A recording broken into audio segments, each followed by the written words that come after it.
and then closed the file. I saved it to an external drive and have not opened it since. Over the next weeks we talked about reporting what happened, yet what would we say? We had trespassed, heard a scream and run. Police would likely find us and shrug. We promised each other we were done with serious exploring. College application deadlines, part-time jobs, and relationships soon nudged the promise into place. By summer, the mill faded into a strange memory we tried not to examine. In 2019, the Fisher Mill's buildings were demolished so the port could add more container storage. When I first saw the empty concrete pad, I felt relief. No one, human or not, could hide there anymore. Before we dive into the next story, if you're visiting our channel for the first time, don't forget to hit the subscribe button and turn on the bell icon to stay updated with our upcoming scary stories. The incident I want to share with you today happened in 1993. Even after all these years, I am just as frightened today as I was then.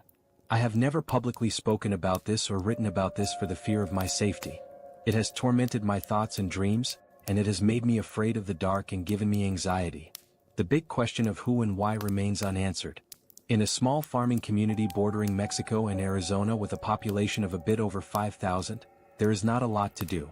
No mall at this time, no skate parks, not even a movie theater. On this particular day the weather was beautiful, sunny and cool, and I did not want to be stuck at home all day, so I drove my mom to work and reminded me not to smoke in her car, and I drove away heading back home. I ate breakfast and took a nap. About noon, I picked up a friend and we drove around town for a while, then went to the store and purchased something cold to drink and a pack of cigarettes. We drove around and talked the usual girl talk and the latest gossip we shared. When I grew tired of circling the same roads and hitting the same potholes, I headed out of town a couple of miles for a change of scenery. Traveling on a familiar road, I slowed down when I realized that I had driven past the road I usually would take back to town. I always made a point not to go too far because the paved roads turn into dirt roads and it's no place for a family car, but I said what the heck, I will just take the next road instead of turning around. We both scoped out the unfamiliar area, a huge eucalyptus tree and a house of some kind I had never noticed. The closer we drove, it appeared to be abandoned with the door flung open and windows busted out. Nothing at all about places like this appealed to me, but my friend is shouting, "Pull over there now," and I'm trying to talk her out of it, saying, "No way, we are stopping. I do not like places like that." She is nagging. Let's see what they left when they moved.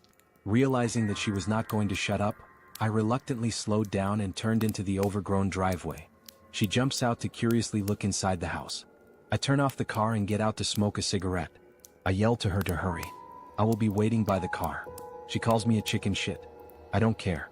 I finish my smoke, pacing back and forth, anxious to leave. I noticed how overgrown with weeds and brush the yard had become over what looked like many years left unattended. I wander around a bit, checking out what little was left of this old beat-up wooden trellis with dead thorny branches all twisted and woven through it.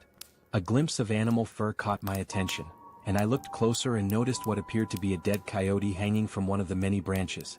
Dried blood dripped from it, and it looked as though it had been there a while. Gross. After a little more observation, as I am already stepping backwards towards the car, I realize there are numerous other similar carcasses sprawled here and there or hanging from branches also.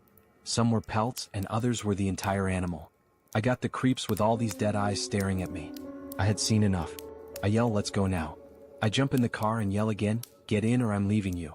My friend comes running out wondering what was wrong. I point to the coyote skins. We drove back to town quietly and didn't say much. I dropped her off at her house and had just enough time to stop